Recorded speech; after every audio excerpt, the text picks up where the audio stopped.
ਸਤਿ ਸ਼੍ਰੀ ਅਕਾਲ ਪਾਕਿਸਤਾਨ।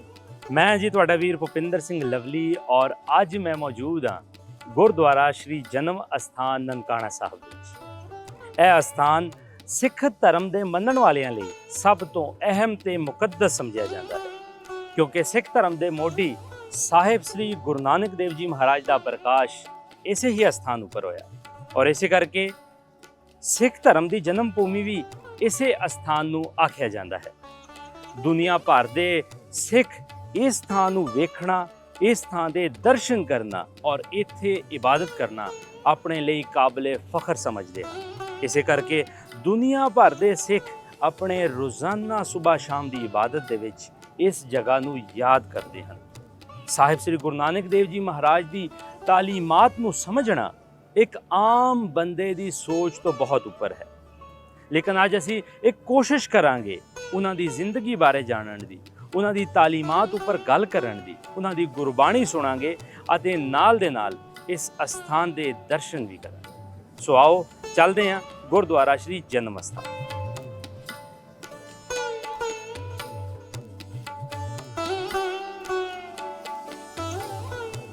ਸਤਿਗੁਰੂ ਨਾਨਕ ਪ੍ਰਗਟਿਆ ਮਿੱਟੀ ਧੁੰਦ ਜਗ ਚਾਨਣ ਹੋਆ, ਜਿਉ ਕਰ ਸੂਰਜ ਨਿਕਲਿਆ ਤਾਰੇ ਛਪੇ ਅੰਧੇਰ ਪਲੋਆ।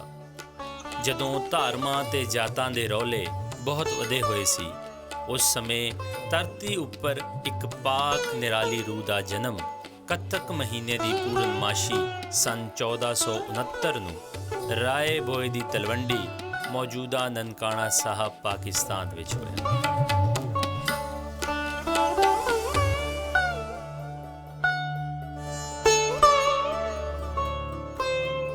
ਪਿਤਾ ਮਹਿਤਾ ਕਲਿਆਣ ਜੀ, ਜੋ ਕਿ ਕਿਤੇ ਵਜੋਂ ਪਟਵਾਰੀ, ਮਾਤਾ ਤ੍ਰਿਪਤਾ ਦੀ ਕੁੱਖ ਦਾ ਜਾਇਆ ਅਤੇ ਭੈਣ ਨਾਨਕੀ ਦੇ ਵੀਰ ਦਾ ਨਾਮ ਨਾਨਕ ਰੱਖਿਆ ਗਿਆ, ਜਿਸ ਨੇ ਜਨੇਊ ਪਹਿਨਣ ਤੋਂ ਇਨਕਾਰ ਕਰ ਦਿੱਤਾ ਕਿ ਮੈਂ ਇਹੋ ਜਿਹਾ ਜਨੇਊ ਪਹਿਨਾਂਗਾ ਜੋ ਮੇਰੇ ਮਨ ਨੂੰ ਨੀਵਾਂ ਰੱਖ ਕੇ ਮਾਨੁਖਤਾ ਦੇ ਲੇਖੇ ਲਾਵੇਗਾ।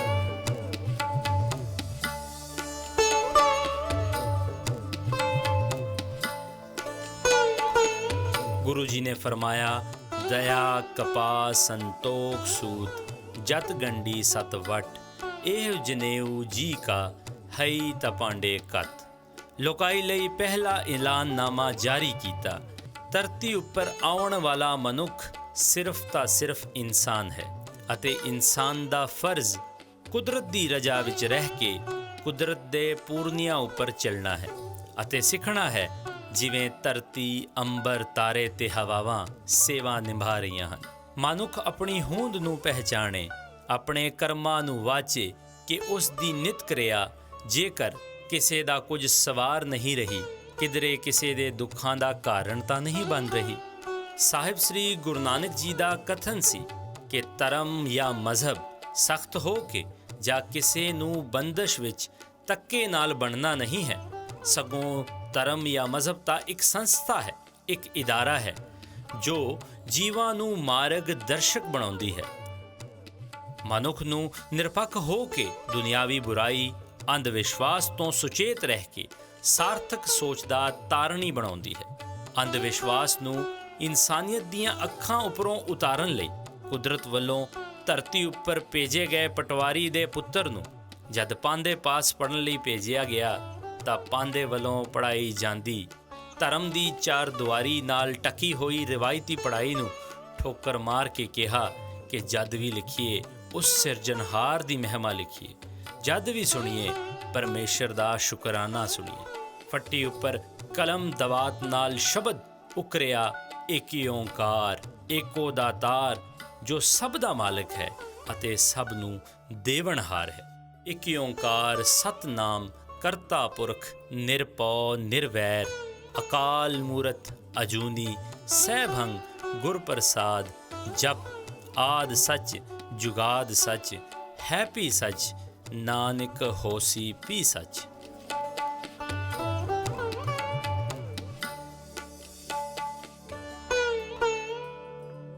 ਸਾਹਿਬ ਸ੍ਰੀ ਗੁਰੂ ਨਾਨਕ ਜੀ ਨੇ ਆਪਣੇ ਗ੍ਰਹਿਸਤੀ ਫਰਜ਼ਾਂ ਨੂੰ ਨਿਭਾਉਂਦਿਆਂ ਹੋਏ ਫਿਰ ਲੋਕਾਈ ਨੂੰ ਇਨਸਾਨ ਹੋਣ ਅਤੇ ਵਜੂਦ ਦੀ ਹੋਂਦ ਲਈ ਆਗਾਹ ਕਰਨ ਲਈ ਆਪਣੇ ਇੱਕ ਸਾਥੀ ਭਾਈ ਮਰਦਾਨਾ ਜੀ ਨਾਲ ਪੈਦਲ ਚੱਲ ਕੇ 4 ਉਦਾਸੀਆਂ ਕੀਤੀਆਂ। ਲਗਭਗ 28,000 ਕਿਲੋਮੀਟਰ ਦੀ ਇਹ ਪੈਦਲ ਯਾਤਰਾ ਵਿੱਚ ਸਿੱਖਿਆ ਦਿੱਤੀ, ਕਿਰਤ ਕਰਨੀ, ਪਰਮ ਪਿਤਾ ਪਰਮਾਤਮਾ ਜੋ ਸਭ ਦਾ ਇੱਕੋ ਮਾਲਕ ਹੈ ਦਾ ਨਾਮ ਜਪਣਾ ਅਤੇ ਵੰਡ ਛਕਣ ਦਾ ਹੋਕਾ ਦਿੱਤਾ ਅਤੇ ਕਿਹਾ ਕਿ ਪਰਮਾਤਮਾ ਕਿਸੇ ਖਾਸ ਜਗ੍ਹਾ, ਕਿਤਾਬ ਜਾਂ ਇਨਸਾਨ ਵਿੱਚ ਹੀ ਨਹੀਂ ਬਲਕਿ ਉਹ ਮਾਲਕ ਦੀ ਸਿਰਜੀ ਹੋਈ ਸ੍ਰਿਸ਼ਟੀ ਦੇ ਕਣ-ਕਣ ਯਾਨੀ ਜ਼ਰਰੇ ਵਿੱਚ ਵਸਦਾ ਹੈ। ਅਸੀਂ ਉਸ ਦੀ ਮਹਿਮਾ ਜਾਣਨਾ ਕਿਸੇ ਦੁਨਿਆਵੀ ਜੀਵ ਦੀ ਵੱਸ ਦੀ ਗੱਲ ਨਹੀਂ ਹੈ। ਜ਼ਿੰਦਗੀ ਦੇ ਅਣਮੁੱਲੇ 28 ਸਾਲ ਸਿਰਫ ਤੇ ਸਿਰਫ ਪੁੱਲੇ ਪਟਕੇ ਲੋਕਾਂ ਨੂੰ ਸਿੱਧੇ ਰਾਹ ਪਾਵਨ ਵਿੱਚ ਲਾਏ, ਜਿਸ ਵਿੱਚ ਬਹੁਤ ਔਕੜਾਂ ਅਤੇ ਮੁਸ਼ਕਲਾਂ ਦਾ ਸਾਹਮਣਾ ਵੀ ਕੀਤਾ ਅਤੇ ਲੋਕਾਂ ਨੇ ਗੁਰੂ ਨਾਨਕ ਨੂੰ ਕੁਰਾਇਆ ਆਖ ਕੇ ਵੀ ਸਦਾਇਆ। ਪਰ ਗੁਰੂ ਨਾਨਕ ਦਾ ਇੱਕੋ ਹੀ ਮੰਤਵ ਸੀ ਕਿ ਇਨਸਾਨੀਅਤ ਦੀ ਸੇਵਾ ਕਰਕੇ ਧਰਮਾਂ ਦੀਆਂ ਵੰਡੀਆਂ ਵਿੱਚ ਪਏ ਜੀਵਨ ਦੇ ਮੂਲ ਮੰਤਵ ਤੋਂ ਭਟਕੇ ਲੋਕਾਂ ਨੂੰ ਸਿੱਧੇ ਰਾਹ ਪਾਉਣਾ। ਇਸੇ ਸੋਚ ਨੂੰ ਤਵੱਜੋ ਦਿੰਦੇ ਹੋਏ ਸਿੱਖੀ ਦੀ ਧਾਰਾ ਨੂੰ ਚਲਾਇਆ ਕਿ ਸਿੱਖ ਇੱਕ ਵੱਖਰਾ ਧਰਮ ਹੀ ਨਹੀਂ ਸਗੋਂ ਕੌਮ ਹੈ ਜੋ ਸਿਰਫ ਇਨਸਾਨੀਅਤ ਦੀ ਸੇਵਾ ਲਈ ਹੈ, ਜਿਸ ਲਈ ਕੋਈ ਧਰਮ, ਜਾਤ, ਕੌਮ, ਰੰਗ, ਨਸਲ, ਮੁਲਕ ਜਾਂ ਖਿੱਤਾ ਮਾਇਨੇ ਨਹੀਂ ਰੱਖਦਾ। ਸਿੱਖ ਦਾ ਤਾਂ ਫਰਜ਼ ਹੈ ਹਰ ਕਦਮ ਤੇ ਚੰਗੀ ਸਿੱਖਿਆ ਲੈਣੀ ਅਤੇ ਚੰਗੀ ਸਿੱਖਿਆ ਵੰਡਣੀ। ਇਸੇ ਕਰਕੇ ਗੁਰੂ ਨਾਨਕ ਜੀ ਨੂੰ ਸਿੱਖਾਂ ਦਾ ਪਹਿਲਾ ਗੁਰੂ ਕਿਹਾ ਜਾਂਦਾ ਹੈ। ਗੁਰੂ ਉਹ ਹੈ ਜੋ ਚਾਨਣ ਫੈਲਾਵੇ।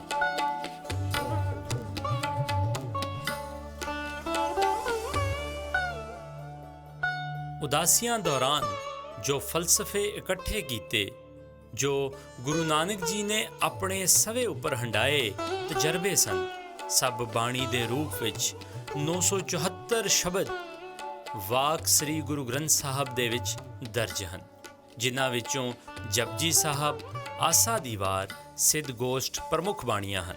ਸਾਹਿਬ ਸ੍ਰੀ ਗੁਰੂ ਨਾਨਕ ਜੀ ਦੇ ਲੋਕਾਂ ਨੂੰ ਵਹਿਮਾਂ ਭਰਮਾਂ ਦੇ ਹਨੇਰੇ ਵਿੱਚੋਂ ਬਾਹਰ ਕੱਢਣ ਦੀ ਸਿਫਤ ਵਿੱਚ ਸ਼ਾਇਰ ਮਸ਼ਰਕ ਡਾਕਟਰ ਮੁਹੰਮਦ ਇਕਬਾਲ ਲਿਖਦਾ ਹੈ, फिर उठी आखिर सदा तौहीद की पंजाब से, हिंद को एक मर्द कामिल ने जगाया ख्वाब से।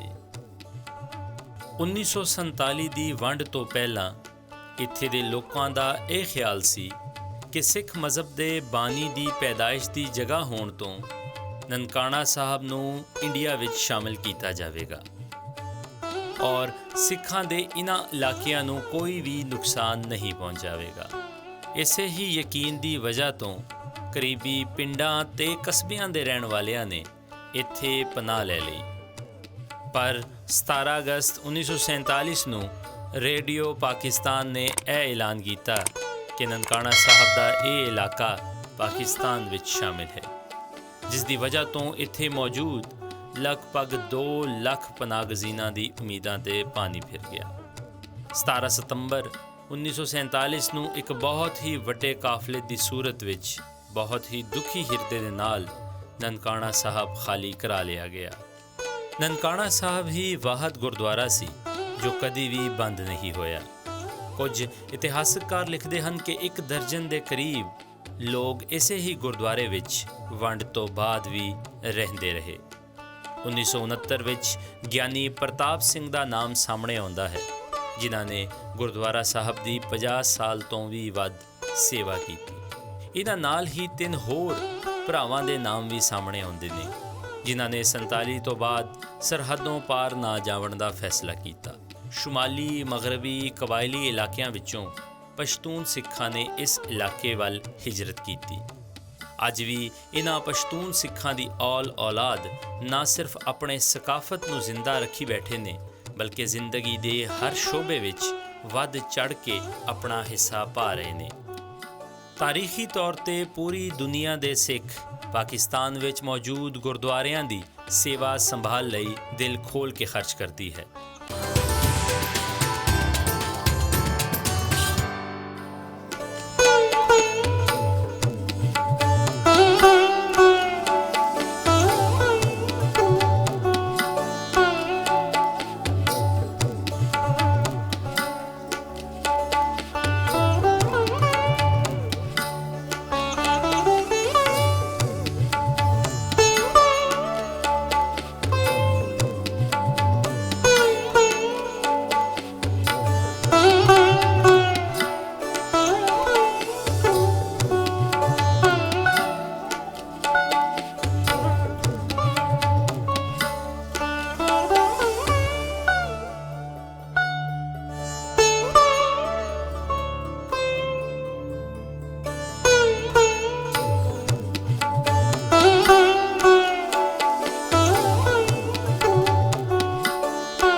ਸਾਹਿਬ ਸ੍ਰੀ ਗੁਰੂ ਨਾਨਕ ਦੇਵ ਜੀ ਮਹਾਰਾਜ ਦੇ ਜੋਤੀ ਜੋਤ ਸਮਾਵਣ ਤੋਂ ਬਾਅਦ ਪੰਜਮ ਪਿਤਾ ਸਾਹਿਬ ਸ੍ਰੀ ਗੁਰੂ ਅਰਜਨ ਦੇਵ ਜੀ ਮਹਾਰਾਜ ਨੇ ਵੀ ਇੱਥੇ ਦਰਸ਼ਨ ਦੀਦਾਰੇ ਕੀਤੇ ਔਰ ਉਸ ਵੇਲੇ ਇਤਿਹਾਸਕਾਰ ਲਿਖਦੇ ਹਨ ਕਿ ਇਸ ਜਗ੍ਹਾ ਦਾ ਨਾਮ ਕਾਲੂ ਦੀ ਕੋਠੀ ਕਰਕੇ ਮਸ਼ਹੂਰ ਸੀ ਔਰ ਇਸ ਜਗ੍ਹਾ ਨੂੰ ਗੁਰੂ ਨਾਨਕ ਦੇਵ ਜੀ ਦੇ ਪੁੱਤਰ ਲਖਮੀ ਚੰਦ ਅਤੇ ਉਹਨਾਂ ਦੇ ਪੋਤਰੇ ਧਰਮ ਚੰਦ ਨੇ ਬਣਵਾਇਆ। ਇਤਿਹਾਸਕਾਰ ਲਿਖਦੇ ਨੇ ਕਿ 6ਵੇਂ ਗੁਰੂ ਸਾਹਿਬ ਸ੍ਰੀ ਗੁਰੂ ਹਰਗੋਬਿੰਦ ਜੀ ਮਹਾਰਾਜ ਵੀ ਇੱਥੇ ਆਏ। ਉਸ ਵੇਲੇ ਇੱਥੇ ਦੀਆਂ ਰੌਣਕਾਂ ਹੋਰ ਵੱਧ ਚੁੱਕੀਆਂ ਸਨ। ਲੋਕ ਇੱਥੇ ਚਰਾਗਾਂ ਕਰਦੇ ਸਨ। ਆਹਿਸਤਾ ਆਹਿਸਤਾ ਰਾਏ ਪੋਈ ਦੀ ਤਲਵੰਡੀ ਅਤੇ ਕਾਲੂ ਦੀ ਕੋਠੀ ਨਾਨਕ ਆਣੇ ਦੀ ਧਰਤੀ ਦੇ ਨਾਮ ਨਾਲ ਮਸ਼ਹੂਰ ਹੋਈ ਔਰ ਉਸ ਤੋਂ ਬਾਅਦ ਇਹ ਧਰਤੀ ਨਨਕਾਣਾ ਸਾਹਿਬ ਕਰਕੇ ਜਾਣੀ ਗਈ। ਅੱਜ ਵੀ ਇਸ ਅਸਥਾਨ ਤੋਂ 500 ਮੀਟਰ ਦੀ ਦੂਰੀ ਤੇ ਗੁਰਦੁਆਰਾ 5ਵੀਂ ਅਤੇ 6ਵੀਂ ਪਾਤਸ਼ਾਹੀ ਗੁਰੂ ਅਰਜਨ ਦੇਵ ਜੀ ਔਰ ਗੁਰੂ ਹਰਗੋਬਿੰਦ ਦੀ ਯਾਦ ਵਿੱਚ ਅੱਜ ਵੀ ਮੌਜੂਦ ਹੈ।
ਗੁਰਤਾਮ ਸੰਗ੍ਰਹਿ ਵਿੱਚ ਗਿਆਨੀ ਗਿਆਨ ਸਿੰਘ ਲਿਖਦੇ ਹਨ ਕਿ ਇਸ ਜਗ੍ਹਾ ਉੱਪਰ ਰਾਜਾ ਤੇਜਾ ਸਿੰਘ ਨੇ 1885 ਵਿੱਚ ਇੱਕ ਪੱਕਾ ਗੁਰਦੁਆਰਾ ਸਾਹਿਬ ਬਣਾਇਆ, ਜਿਸ ਦੇ ਨਾਲ ਹੀ ਰਾਮਚੰਦਰ ਅਕਾਲਗੜੀਆਂ ਨੇ ਇੱਥੇ ਸਰੋਵਰ ਸਾਹਿਬ ਵੀ ਬਣਾਇਆ।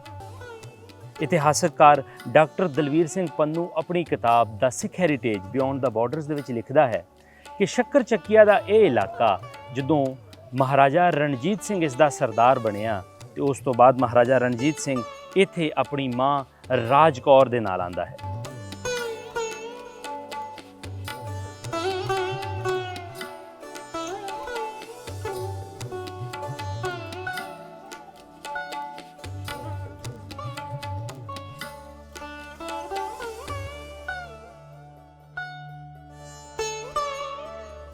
ਮੇਰੇ ਪਿੱਛੇ ਦਿਸਣ ਵਾਲੀ ਇਹ ਇਮਾਰਤ ਮਹਾਰਾਜਾ ਰਣਜੀਤ ਸਿੰਘ 1818 ਵਿੱਚ ਬਣਾਉਂਦੇ ਹਨ ਅਤੇ ਇਸ ਦੀਆਂ ਸੇਵਾਵਾਂ ਬਾਬਾ ਗੁਰਬਖਸ਼ ਜੀ ਨੂੰ ਮਿਲਦੀਆਂ ਹਨ।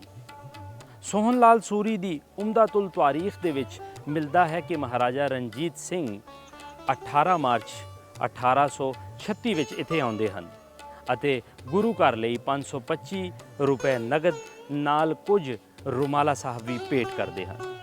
ਖਾਲਸਾ ਰਾਜ ਖਤਮ ਹੋਣ ਦੇ ਨਾਲ ਹੀ ਫਾਰਸੀ ਜ਼ਬਾਨ ਖਤਮ ਹੋ ਜਾਂਦੀ ਹੈ।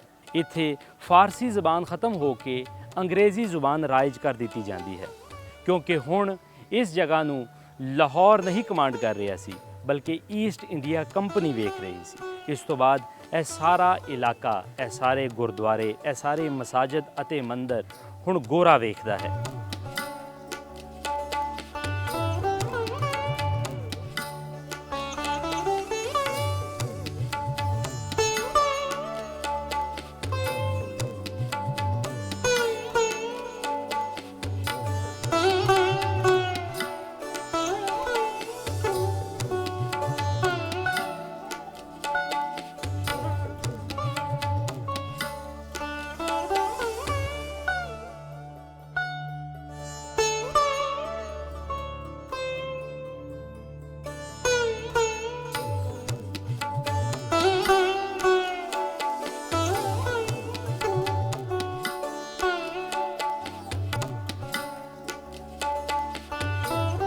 ਗੁਰਦੁਆਰਾ ਜਨਮ ਸਥਾਨ ਦੇ ਅਹਾਤੇ ਵਿੱਚ ਮੌਜੂਦ ਇੱਕ ਐਸਾ 100 ਸਾਲ ਪੁਰਾਣਾ ਦਰਖਤ ਮੌਜੂਦ ਹੈ ਜਿਸ ਦੇ ਨਾਲ ਇੱਕ ਤਾਰੀਖ ਜੁੜੀ ਹੋਈ ਹੈ।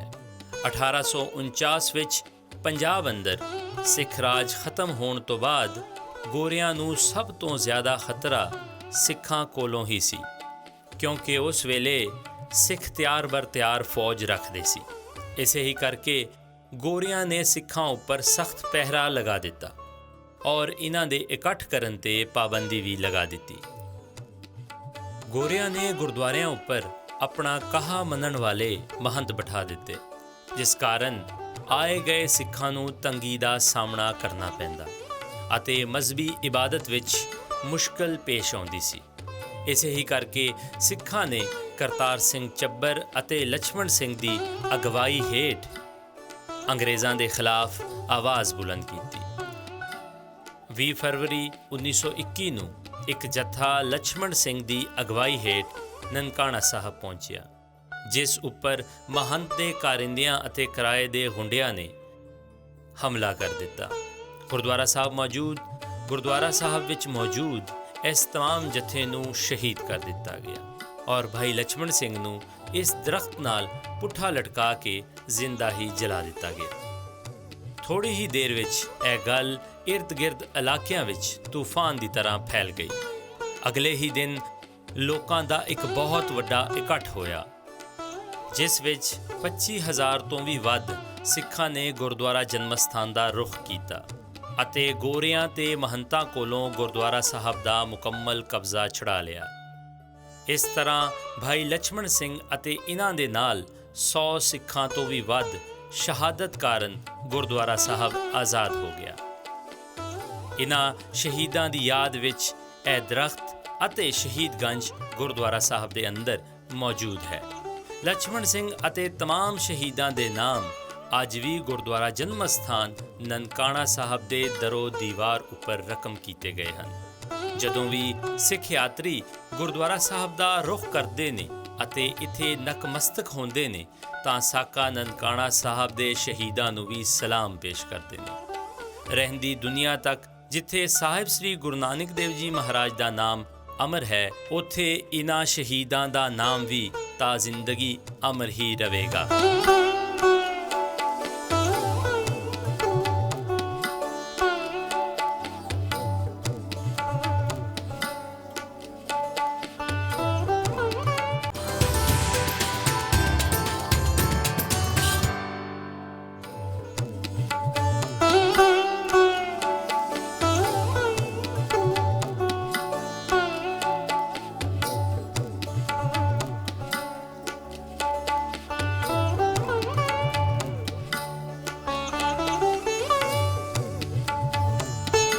ਆਪ ਜੀ ਨੇ ਕਿਸੇ ਵੀ ਗੁਰੂ ਘਰ ਦੇ ਵਿੱਚ ਨਿਸ਼ਾਨ ਸਾਹਿਬ ਜ਼ਰੂਰ ਵੇਖੇ ਹੋਣਗੇ। ਅੱਜ ਤੋਂ ਸੈਂਕੜਿਆਂ ਵਰ੍ਹੇ ਪਹਿਲੇ ਜਦੋਂ ਇੰਟਰਨੈਟ ਦਾ ਦੌਰ ਨਹੀਂ ਸੀ, ਨਾ ਹੀ ਸੋਸ਼ਲ ਮੀਡੀਆ ਦਾ ਦੌਰ ਸੀ, ਤਾਂ ਇਹ ਨਿਸ਼ਾਨਦਹੀ ਕਰਦਾ ਸੀ ਕਿ ਇੱਥੇ ਰੋਗੀਆਂ ਦੇ ਰੋਗ ਮਿਟਾਏ ਜਾਂਦੇ ਨੇ, ਦੁਖੀਆਂ ਦਾ ਦੁੱਖ ਦੂਰ ਕੀਤਾ ਜਾਂਦਾ ਹੈ, ਭੁੱਖਿਆਂ ਵਾਸਤੇ ਇੱਥੇ ਲੰਗਰ ਦਾ ਇੰਤਜ਼ਾਮ ਹੈ, ਸਿਖਲਾਈ ਲਈ ਇਹ ਵਿਦਿਆ ਦਾ ਕੇਂਦਰ ਹੈ ਔਰ ਮਜ਼ਲੂਮਾਂ ਲਈ ਇਹ ਇੱਕ ਆਸ਼ਰਮ ਹੈ, ਨਿਥਾਵਾਂ ਲਈ ਇਹ ਇੱਕ ਥਾਂ ਹੈ। ਨਾਲ ਦੇ ਨਾਲ ਰੱਬ ਨੂੰ ਪਾਉਣ ਲਈ ਦਰਸ਼ਨ, ਪਰਸਨ, ਹਰਸਨ ਤੇ ਸਰਸਨ ਦੀ ਨਿਸ਼ਾਨਦਹੀ ਇਹ ਇਲਾਮਤ ਕਰਦਾ ਸੀ। ਇਤਿਹਾਸ ਗਵਾਹ ਹੈ ਕਿ ਜਦੋਂ ਵੀ ਕਿਸੇ ਮਜ਼ਲੂਮ ਨੂੰ ਰੱਖਿਆ ਦੀ ਲੋੜ ਪਈ ਤਾਂ ਨਿਸ਼ਾਨ ਸਾਹਿਬ ਦੇ ਹੇਠਾਂ ਹੀ ਉਹਨੂੰ ਜਗ੍ਹਾ ਮਿਲੀ। ਇਸੇ ਕਰਕੇ ਕਿਸੇ ਵੀ ਗੁਰਦੁਆਰੇ ਦੇ 4 ਦਰਵਾਜ਼ੇ ਰੱਖੇ ਜਾਂਦੇ ਨੇ ਕਿ ਕਿਸੇ ਵੀ ਧਰਮ ਦਾ ਬੰਦਾ ਕਿਸੇ ਵੀ ਦਿਸ਼ਾ ਤੋਂ ਗੁਰਦੁਆਰਾ ਸਾਹਿਬ ਆ ਸਕਦਾ ਹੈ। ਉਹਨਾਂ ਲੋਕਾਂ ਲਈ ਗੁਰਦੁਆਰਾ ਸਾਹਿਬ ਦੇ ਵਿੱਚ ਲੰਗਰ ਦਾ ਵੀ ਪ੍ਰਬੰਧ ਕੀਤਾ ਜਾਂਦਾ ਹੈ। ਉਸ ਲੰਗਰ ਹਾਲ ਦੇ ਵਿੱਚ ਉਹਨਾਂ ਲਈ ਸਭ ਨੂੰ ਬਰਾਬਰ ਬਿਠਾ ਕੇ ਲੰਗਰ ਦਿੱਤਾ ਜਾਂਦਾ ਹੈ। ਉਹਨਾਂ ਲਈ ਨਿਵਾਸ ਵੀ ਬਣਾਏ ਜਾਂਦੇ ਹਨ ਜਿੱਥੇ ਉਹ ਰਹਿ ਸਕਣ ਔਰ ਉਹਨਾਂ ਦੀ ਸਫਾਈ ਲਈ ਸਰੋਵਰ ਦਾ ਵੀ ਇੰਤਜ਼ਾਮ ਕੀਤਾ ਜਾਂਦਾ ਹੈ। ਸੋ ਆਓ ਅਸੀਂ ਵੇਖਦੇ ਹਾਂ ਉਹ ਸਰੋਵਰ ਸਾਹਿਬ, ਉਹ ਲਾਇਬ੍ਰੇਰੀਜ਼, ਉਹ ਲੰਗਰ ਹਾਲ ਤੇ ਨਾਲ ਦੇ ਨਾਲ ਉਹ ਨਿਵਾਸ।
ਗੁਰਦੁਆਰਾ ਸਾਹਿਬ ਦੇ ਵਿੱਚ ਇਸ ਵੇਲੇ ਬਹੁਤ ਸਾਰੇ ਲੋਕ ਮੌਜੂਦ ਨੇ ਜਿਹੜੇ ਵੱਖ-ਵੱਖ ਧਰਮਾਂ ਤੋਂ ਵੱਖ-ਵੱਖ ਇਲਾਕਿਆਂ ਤੋਂ ਇੱਥੇ ਆਏ ਹੋਏ ਨੇ।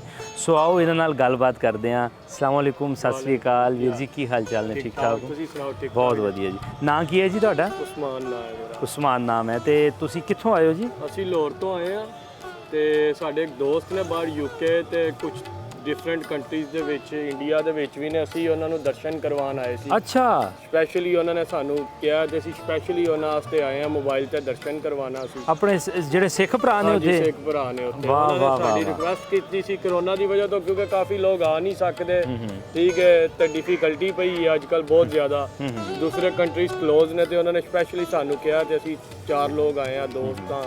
ਤੇ ਮਤਲਬ ਤੁਹਾਨੂੰ ਨਨਕਾਣਾ ਸਾਹਿਬ ਦੇ ਵਿੱਚ ਹੋਰ ਕੋਈ ਕੰਮ ਨਹੀਂ ਸੀ? ਨਹੀਂ, ਤੁਸੀਂ ਨਹੀਂ। ਸਿਰਫ ਆਪਣੇ ਦੋਸਤਾਂ ਯਾਰਾਂ ਦੇ? ਵਾਸਤੇ ਅਸੀਂ ਉਹਨਾਂ ਨੇ ਰਿਕੁਐਸਟ ਕੀਤੀ ਕਿ ਸਾਡੇ ਦਰਸ਼ਨ ਹੋ ਜਾਣ ਤੇ ਅਸੀਂ ਉਹਨਾਂ ਦੇ ਦਰਸ਼ਨ ਉਹਨਾਂ ਦੇ ਘਰ ਵਾਲਿਆਂ ਦੇ ਤੇ ਉਹਨਾਂ ਦੇ ਕਰਵਾ ਕੇ ਤੇ ਬਸ ਹੁਣ ਬਾਹਰ ਆ ਹੁਣ ਵਾਪਸ ਜਾ ਰਹੇ ਹੋ? ਹਾਂਜੀ। ਵਾਹ ਜੀ ਵਾਹ, ਕੀ ਬਾਤ ਹੈ ਜੀ। ਵੇਖੋ ਰੱਬ ਦੇ ਰੰਗ ਕਿ ਇੱਕ ਮੁਸਲਮਾਨ ਵੀਰ ਜਿਹੜਾ ਹੈ ਉਹ ਲਾਹੌਰੋਂ ਨਨਕਾਣਾ ਸਾਹਿਬ ਸਿਰਫ ਇਸ ਕਰਕੇ ਤੁਰ ਕੇ ਆਂਦਾ ਹੈ ਕਿ ਉਹਨੇ ਆਪਣੇ ਦੋਸਤ ਨੂੰ ਨਨਕਾਣਾ ਸਾਹਿਬ ਦੇ ਦਰਸ਼ਨ ਕਰਵਾਉਣੇ ਹਨ।